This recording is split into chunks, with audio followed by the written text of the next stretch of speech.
Good afternoon. This is Michael Mitchell with Madison County Weather Updates. We're going to take a look at our 10-day forecast and a look kind of into the early and middle parts of September. And because I've kind of told you what I have thought was coming, and data is not really agreeing yet, but I think it'll start to catch on. But we'll take a look at all that kind of stuff. But in the meantime, as always, I want to thank those of you who are subscribers or repeat donors. If you're in our donor list, you're getting in the subscriber list, you're getting our forecast via email. And so just keep in mind if you just occasionally donate, I kind of base it on what you donate over the course of a year or what you're on pace to donate over the course of a year to determine if you're on here. So a couple of you are getting close to a year. If you want to continue to get the information via your email, just be sure to go in and make another donation or become a patron or a monthly subscriber and continue to get updates. As always, I want to thank our sponsors.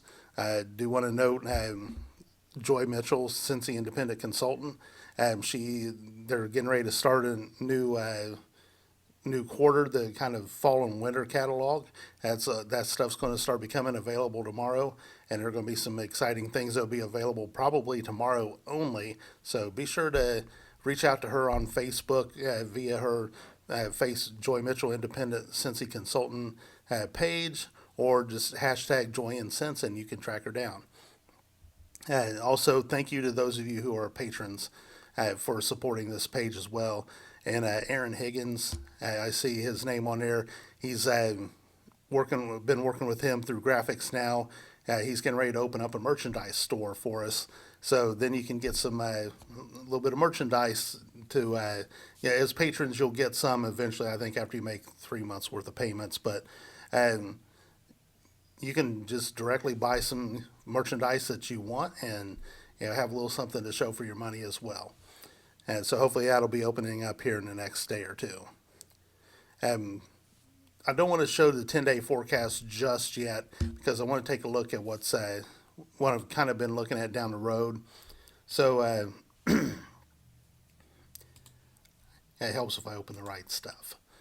So we'll start off with the trusty water vapor loop. And one of the things I'm kind of watching is I had talked about the cool into August and beginning to the first couple of days of September. That's here, that's on time. And then the warm up during the week of Labor Day. A lot of data kind of hinted that warm up was coming sooner, like probably this weekend, and then it would subside around Labor Day or just after, and kind of fall back closer to average. But as I'm watching the vapor loop and watching the way this all is playing out, of course, we're sitting right here and we're kind of on this little bit of a northwest flow, but we got cool air. It's kind of been backdooring in like it has been all month from the northeast. So we're kind of getting just these little glancing blows of cool Canadian air. And then we get this quick little ridge here over the weekend, maybe a dip right around Sunday and Monday. We'll have to watch for some storm potential. And then there's a larger ridge back in here that really is kind of the heat shot that I was expecting based on what I saw in the Bering Sea a couple of weeks back. So my forecast, when you see it, is probably going to be hotter next Wednesday, Thursday. Maybe even I might have to bump Friday up a touch, depending on how it looks like things are going to time out. But you're probably going to see my forecast mid to late next week be warmer than most, and I may have to adjust it down. But right now, I'm just going to go back to what I felt like I saw, because anytime I adjust the data, I end up regretting it. So so that's kind of what's going to motivate my 10-day forecast is quick warm shot, this weekend, a real quick front kind of dropping in Sunday into Monday. It's questionable. We might have some isolated storms on Sunday. Right now, it's not looking like anything widespread, but some of those storms, there might be enough moisture at play. It might be able to drop some localized heavy rain and maybe some gusty storms. We'll track that as it gets closer. Again, mid to late next week, I'm expecting this other ridge that's going to build in and to bring us maybe some shots at 90 degrees again. Looking deeper out into the Pacific Ocean and taking a look up into the Bering Sea, of course, Indiana's correlation is roughly right in here. And this would be about anywhere from 17 to 21 days out. We've been running right around 19 days, 19 to 20 days.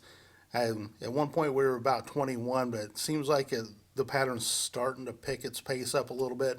So we'll see if that trend continues. But at this point, 3 weeks out, we're looking at being kind of on the edge of a zonal flow, maybe a southeast ridge. We've not seen the southeast ridge very much this year, and this summer. So we may be getting a little bit of a visit from that, but we have to see where along that gradient we fall. Are we going to be on the warm and steamy side of it, or are we going to sit on the active axis of it where we're getting a lot of warm weather but a lot of storms, or are we going to fall on the cooler side of that? We just have to weigh that out because this, again, not an exact correlation between the Aleutian Islands and Bering Sea to here, but it gives us a good general idea of what to expect. Another thing that we need to take a look at is I've talked about the heat the week of Labor Day. I still think that's coming. Then I talked about a cool down right after that, a pretty significant cool down right after that. I still think that's on track. And then as we got past the midpoint of the month, we would have a week or so that would be warm. And that's kind of what you're seeing trying to depart right here. There was a stronger ridge that popped up through here that does point to once we hit the 15th or so, 14th, 15th, somewhere in that time frame, having a few days where we're really warm. And I still think that's on track. But there's an additional player in that cool shot for the way things are tracking.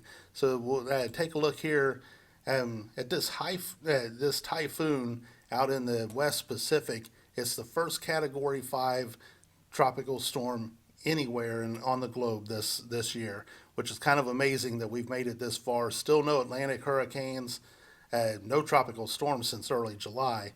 And then the Pacific finally has produced a Category 5, and it's the first one. I mean, we're on August 31st. We're well into hurricane season, kind of approaching the peak of it.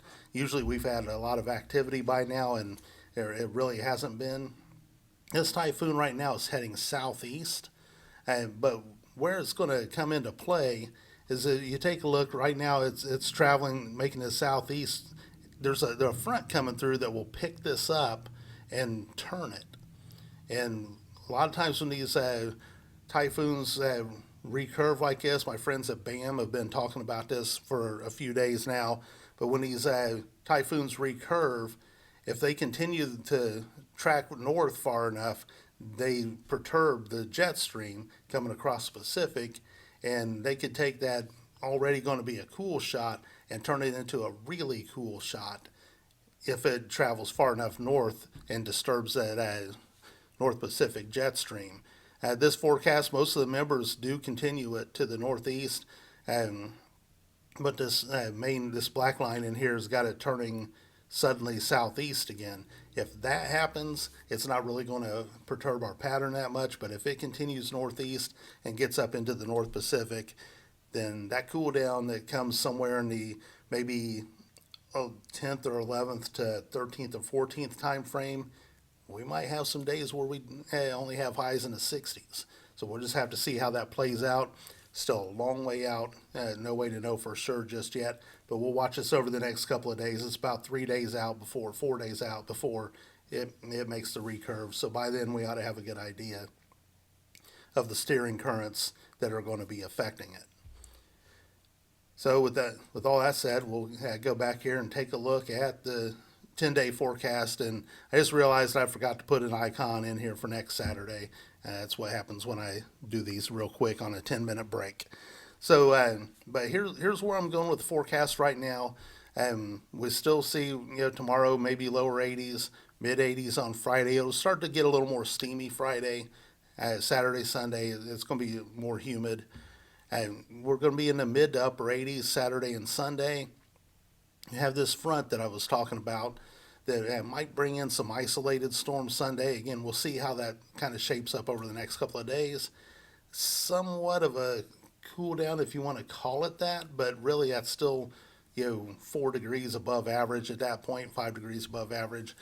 then I've got us pushing back up, into the upper 80s to around 90 at least Wednesday and Thursday. Maybe it might run Tuesday to Friday.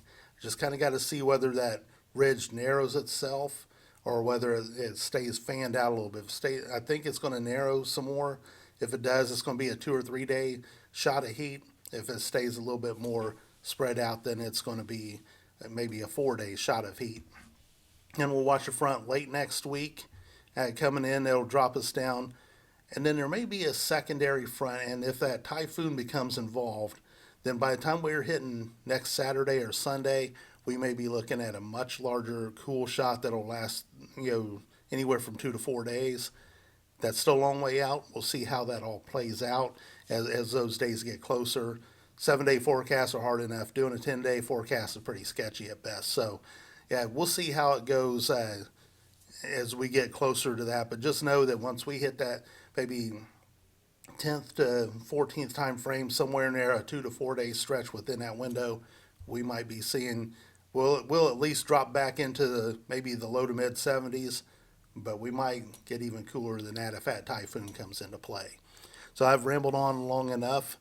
Again, thank all of you for supporting this page, and hopefully I get a chance to start working on some editing and add some things in to make these a little more fun and exciting, and give you some extra content that's kind of a thank you for supporting this page and keeping it going. You're the only reason that I'm still doing this. So with all that said, this is Micah Mitchell with Madison County Weather Updates. Thank you very much.